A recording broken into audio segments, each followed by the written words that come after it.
Hello guys, welcome to a new video. Today, the silence. And yeah, new video.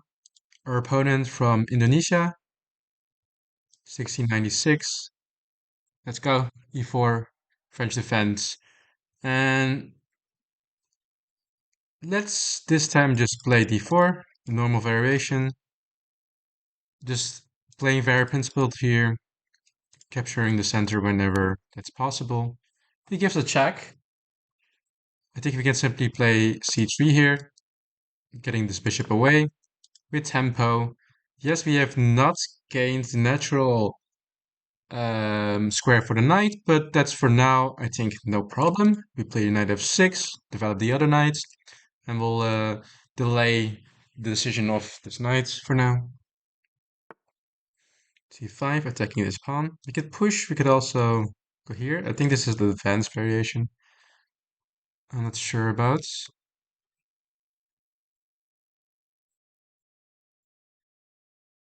So the normal thing here is that black wants to play c5. And after here c5, yes, he can capture, but I can't recapture with this pawn. So I'm thinking about bishop d2 or bishop knight e2 after that. So e5, c5, knight d2. But now the bishop is blocked, but that's okay for now. Takes, and then bishop d3 maybe. Could also just play bishop d3, just develop a piece. And which is more accurate? I don't know. Do people like does black like it when I play advanced? That's the real question. That's the real question. But now I seemingly only overthink. So let us just go knight here and recapture the pawn. Let's not play the advanced variation here. And knight here. Okay, let's now the pressure is really not on. So after the think, he's not playing the critical moves.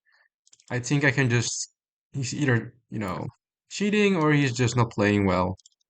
Neither of them really seem to matter. Okay, now I feel like e5 is a good move.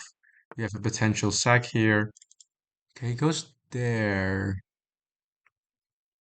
But now if I take, he has to take with the rook or the pawn. It's really weird. If he takes with the rook, I have knight e5. If he takes with pawn, okay. We also have maybe knight g5 here. Knight g5 takes, bishop takes, queen takes here. And we stack two pieces for nothing. Yeah, knight g5 doesn't work. Yeah, I think we take. He has a weak e6 pawn, but it's really well defended here. And we have knight e5 potential. But let's castle first. Go rook e1 and be aware of this threat here. But our pawn structure looking very stable. Really nothing going on. We just want to develop, have a good time here. Okay, he blocks that. He might want to go to f4, so let's try to contest that. Bishop here as well. Okay. Yeah, but now I think we have bishop g5. That was the hidden threat I had. And yeah, we have this in a double attack or skewer or pin, I don't know. Anyways, we'll take on the next turn. And I think our opening has worked out in our favor. He gives us a random check. I think we just develop the knight here. Because I don't see any real attacks brewing. And if he takes here, I just take with the knight. Because if I take with the queen, then he would be able to capture here still. You know, it wouldn't be great for him. But this is just an awesome position. Okay, queen e2, threatening to take the pawn here. He has to move the knight, probably. He does. Now I can play knight e5, followed by knight f3. Getting complete dominance over the position. And if takes knight g3, he might even be tempted to take here. He might will, because we are up a lot of pieces. We are actually up almost a full rook. So, yeah, he goes there. That's a good move. This move I actually didn't see. He's threatening to give me a check here or give me a check here. First of all, he's threatening the queen, right? He's also threatening this.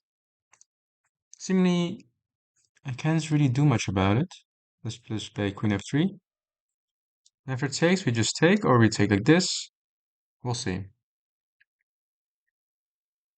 And the hidden threat is g3, trying to exchange queens.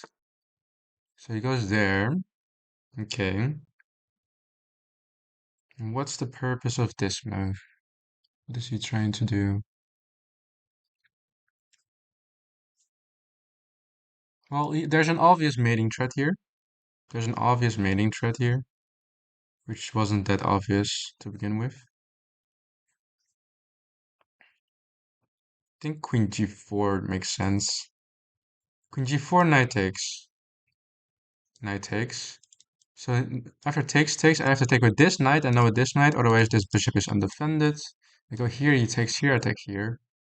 Yeah, it should be possible, but I have to be careful for the complications. And these checks are also covered. All right, let's go here, over an exchange. If he takes here, we take here, and if he takes here, we take here, and none of our pieces are by any stretch over overburied with responsibilities. Now we can put the knight back on e5, and now I propose this maneuver maybe, which actually seems pretty nice because it does attack this. Although it might get trapped actually, now that I think about it. Yeah, it might get trapped actually. No, actually, it probably... Oh, free rook. He was trying to be smart and try to cover this and then want to go here, I guess. To, yeah. But he realized that the rook was also just hanging here. I think his idea was here to play this. Which also doesn't work because of the knight, but if this was not... If my knight was not here, yes, then you would win my knight there. And I guess it was fine all along. The real thing here is that after this, my knight is kind of trapped here. This was what I was afraid of. But then I can just switch over, or I can just take. So never really in trouble. A pretty easy win compared to my losing streak. But yeah, that's to be speaking of.